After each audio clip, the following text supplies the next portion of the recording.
Welcome back everybody. As you probably guessed from the title of the video, today we are going over this optic right here. This is the Sig Sauer Tango MSR 1:6 scope. It's a second focal plane scope and it comes with the mount that you see here. The cool thing right now though, for those of you guys watching this as it's being released, is that I've teamed up with the folks over at Sig Sauer. Full disclosure, they did send this out for the review and giveaway.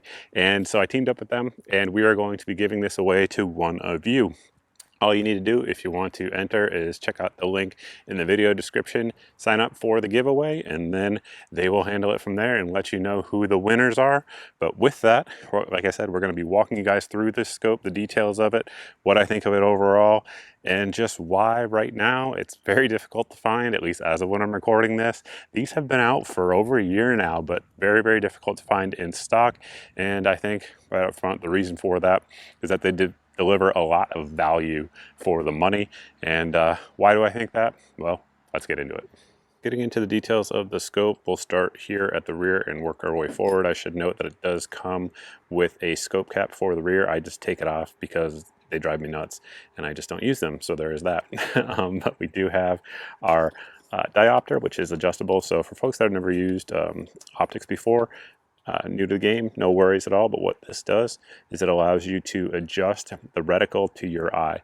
Everyone's eyes are a little bit different, whether it be your actual level of seeing with your prescription, without your prescription, with astigmatism, without astigmatism, etc. And basically what you want to do is orient the scope to the sky as it's mounted on the rifle, up in the blue sky, and play with it so that way it looks as clear as it can possibly look. And then at that point, set it and leave it alone because your eyes very likely aren't going to change anytime soon. So continuing on forward, you can see obviously we have our markings there on the sides and on top. And then we have our power adjustment circle here. So you can see a full throw is just under 180 degrees. We have all of our markings, and one thing I really like about the scope is that it has this little fiber optic section here. So when you're actually on the gun behind it, it allows you to see where you're at without having to pick your head up off the stock and look. Additionally, we have a very good grippy texture to it, and it throws very cleanly. There's not a lot of jerkiness to it. It's not so fast that you're going to accidentally bump it. There's a good amount of resistance, and of course we do have this knurled throw lever. I'm a huge fan of these. Some folks are afraid they're going to get caught on gear. If that's you, that's fine. You can unscrew it, remove it, and not use it, and just use this raised portion here where our fiber optic is to sort of get a good grip on it and throw it. But I'm a huge fan of the levers. I've never had one get caught on anything. That said, could it happen? Sure, it absolutely could. But here is our 1X, like I said, and all the way over to 6X, very quick. And moving on forward, we'll talk about the mount itself. So this is a 30mm optic, and the mount has a lot of things I really like. Number one, it has your torque specs built right into it. Now, when it shipped from the factory, this one was torqued correctly, which is not always the case. And additionally, it had Loctite on all of the screws that were mounting here on our rings. It didn't have it down here, which is just fine. But I'm a huge fan of Loctite on any type of optic, or really anything that's going to be moving on a gun. So good on them for that. And continuing on forward, we have obviously our caps for both elevation and windage. One thing that's nice about this that you don't see on all LPVOs or low power variable optics is that it has our half MOA adjustments per click. Some of them are 1 MOA adjustment per click. So it just lets you get dialed in a little bit tighter, which with a 6-power optics definitely could make a difference. And then of course, like I mentioned, they are capped because you're not meant to dial with this scope. This scope is meant to be used as a BDC style of optic where you're going to hold into the reticle, which we'll get into here in just a second. But once again, something I like from a shooter's perspective is that it has the up and the right, letting you know, so that way when you're on the gun itself making the adjustments, you don't have to look all the way out to the side to see what's going on or pick your head up to the top to see what is going on. I dig it. And then additionally, over here on our brightness adjustment, we have obviously 11 different settings there. And one thing I do like about this as well is that when you adjust the illumination, it doesn't adjust the entire reticle. It only adjusts the dot as well as the actual ring around it. So for quick target acquisition, that is what you're lighting up. And then after that, you're still just using the etched portion of the reticle if you're holding off in space. Before we get into the reticle, there's one other feature I wanted to touch on that I do like and I wish every scope manufacturer out there would use, and that is this line right here. That way you know that it's going to be level. So anybody who's mounted a lot of optics knows getting it just right is relatively difficult, but as you can see here, that just makes it super simple. The reason I think other scope manufacturers don't do it is oftentimes the reticles are actually canted within the scope body, but this ensures that it is level and your windage is going to be actually correct, because if you're not level, then windage would be quite a bit off. So I do dig that. Now getting into the actual reticle itself, as you guys can see here, these are the values in MOA.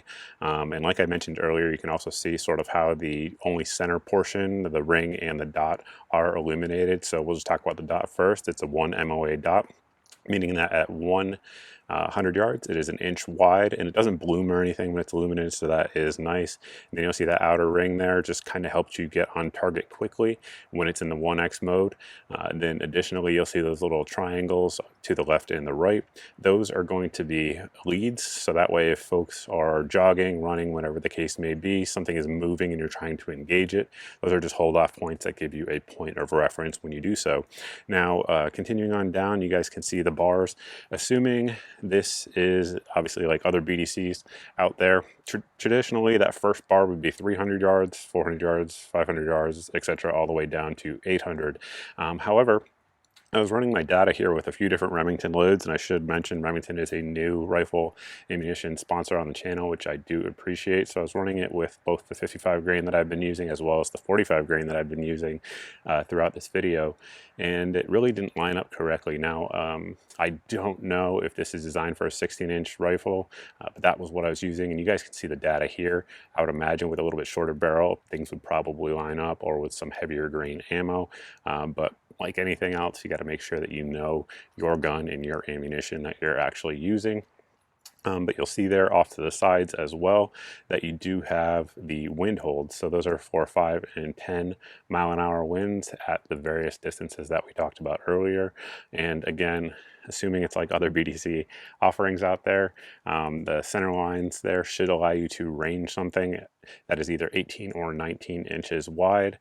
I believe the Army uses 18 inches and the Marine Corps uses 19 inches for their BDCs, but regardless, it'll get you pretty darn close there to the actual range of that object. Of course, that correlates to the average size, of course, in terms of military doctrine, of someone shoulder to shoulder, so that way it'll give you a rough distance of how far away they are, but that is the reticle right there. At this point, we've covered most of the important stuff here on the actual scope itself. One thing I wanted to note, though, was the actual mount. So something I like about it, a lot of things I like about it, but one of them is that you can't take these nuts completely off. It's actually indexed there, so you can't completely unscrew them, which is nice. If you're out there in the field, you're not going to lose them. I believe this scope mount design was designed, of course, it's a little bit different than the actual one, for the Army optics that are out there, and I believe that's why the line's there as well, to Army-proof it, which I like. That's a good thing. But all in all, it does really well in terms of a mount. I've taken it off and remounted it, had seen no shift in my point of impact, which at this price point is pretty impressive. Like I said, the scope and the mount come together as a package deal. And right now, as of when I'm making this video, when these are in stock, which who knows, and there will be a link down below in the video description for you guys out there, but when these are in stock, they're coming in right around $275. So at that price point, what do I think of it? Well, let's go over more of that there. Pros and cons of it. So one thing versus other 1 to 6 optics out there on the market, it's a little bit larger. I don't know why that is. Just know that going forward, it's larger than some, and it's definitely smaller than others too. Like 1 to 6s that were out 5 or 6 years ago were bigger than this, but new ones tend to be getting smaller. Just kind of is the way it is. Now, eye relief on this is also a little bit longer, which a lot of people like, than a lot of other second focal plane 1 to 6 optics. And if I haven't mentioned it already, second focal plane means that basically when you're at 6 magnification, that's when all those reticle features and MOA amounts that I was discussing there are actually good for ranging and those things. At 1x, that's not the case, unlike a first focal plane. But for a second focal plane optic, typically, most of them, you'll see if you watch the channel here, I'll kind of keep the lens back here very close to the actual charging handle. On this one, the eye relief is super generous. So all the way up to 6, you're able to get your clarity, you know, and not have a lot of scope shadowing or anything like that, which I do dig. A lot of people like that as well for other types of rifles, particularly that aren't AR-15s, for example. One con of it is, unlike the eye relief, which is very generous, the eye box itself is not huge. It's just not. So what do I mean by eye box? Well, when you come up like right now, for example, I'm kind of in the perfect position, if you will, on 1X. I have no shadowing at all, and I can see everything clearly. The 1X really is a true 1X. Absolutely, it is. There's a target right out in front of me right now at about 50 yards. When I do that and actually look at it through the reticle versus on my non-shooting eye, it looks exactly the same. So there's no magnification, which I do like. However, in terms of eye box, if I'm off just a little bit, I get shadowing, and it's not super forgiving. There are other, 1 to 6s that are going to be sub $400, sub $500 that are going to be a little bit more forgiving in the eye box. But again, this has really good eye relief. Pros and cons, right? So let's talk about clarity as well. So the range I've been shooting at here, it's about 400 yards that we have to shoot out to. And at no time, in no lighting conditions, the majority of which have been harsh, bright sun, have I had any issues, recognizing a target, having a good hold point, engaging it, hitting it. So absolutely zero issues. And the targets that we've used have been varied in size, but generally speaking are 10 by 12 shootstale.com targets. That said, at the same time I've been evaluating this, I've been evaluating a $1,500 scope from Primary Arms, which is also at LPVO. But again, it's $1,500. And when you shoot them side by side, it is noticeable that this has glass that's not quite as clear. It has a little bit less resolution in terms of the light that comes through it, and it has a little bit more vignetting on the edges, distortion on the edges. That said, again, right now this is coming in on the street below $300 and not $1,500. So there's a huge difference there, right, in terms of what I would expect as a customer picking one of these up. So with that, I mean, would I buy this? Yeah, I mean, I would. If this was something that you are looking for in terms of your price range and capabilities, I would recommend it. Like I said, I've had zero issues to date with it. And other things that set it apart, I guess, from some competition at this price point is the mount quality. This mount is very good in my opinion, and if they were just to sell it by its own, they'd easily be able to get $100 for it. When you look at other competitive offerings out there on the market, and with both of them under $300, a lot of value. Now again, one of you guys is going to win this. There will be a link to enter in the video description and other places like on my social media. But that's it, guys. That's what I think of the scope. If you guys have any questions, you can post down below in the comments section. Again, full disclosure, Sig did send it out for this giveaway and review, but they didn't get to preview the video or anything like that. They didn't pay me for it or anything like that. But that's what I think of it. If you like this type of video and you're not subscribed here on the channel, definitely make sure you hit the subscribe button and the notification bell. If you've done both of those and you're still not seeing 2 to 4 videos a week here on the channel, you can sign up for my email that you see at the website here on your screen. That email goes out at most once a month, and it has all of the videos since the last email went out, and that way there's no social media giant censoring your eyes from my content.